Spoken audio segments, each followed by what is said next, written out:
જે વાત કરીએ તો રાજકોટ મહાનગરપાલિકાની જે ફૂડ શાખા છે એના દ્વારા રાજકોટના મોટા જે વિક્રેતાઓ અથવા ઉત્પાદકો છે એ બરફના જે છે તેમને ત્યાં દરોડા પાડવામાં આવે છે ને તેમાં પણ ખાસ કરીને વાત કરીએ તો 5 પેઢી પૈકી 4 પાસે લાયસન્સની જે રિન્યુઅલ પ્રોસિજર છે એના માટેની સૂચના આપવામાં આવી છે. ખાસ વાત કરીએ તો ઉનાળાના દિવસોમાં બરફનો વપરાશ પુષ્કળ પ્રમાણમાં વધતો હોય છે અને પાણીજન્ય રોગચાળાનું મુખ્ય કારણ પણ એ બનતું હોય છે. તો એના અનુસંધાને જે છે આ રેડ છે પાડવામાં આવી છે.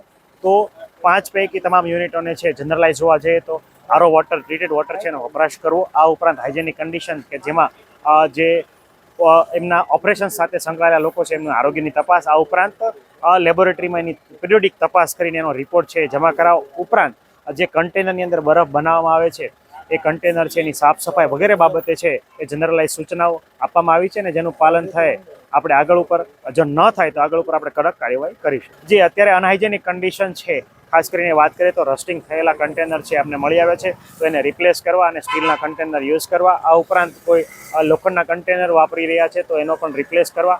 ઉપરાંત જે પાણીનું જે ટેસ્ટિંગ છે, ટેસ્ટનો રિપોર્ટ જે છે માન્ય લેબોરેટરીઝનો એ પણ સમયાંતરે લોકોને કરવો ફરજિયાત હોય છે, એ પણ રજૂ કરવા વગેરે બાબતે સૂચનાઓ આપવામાં આવી છે. જે આપણે 7 દિવસની અંદર જે આ તમામ સૂચનો છે એનું ઇમ્પ્લિમેન્ટેશન થાય એ ફરજિયાત જોવાનું રહેશે અને ના થાય તો આગળ ઉપર આપણે સીલિંગ જો કરવો પડે તો એ પણ કાર્યવાહી આપણે કરીશું.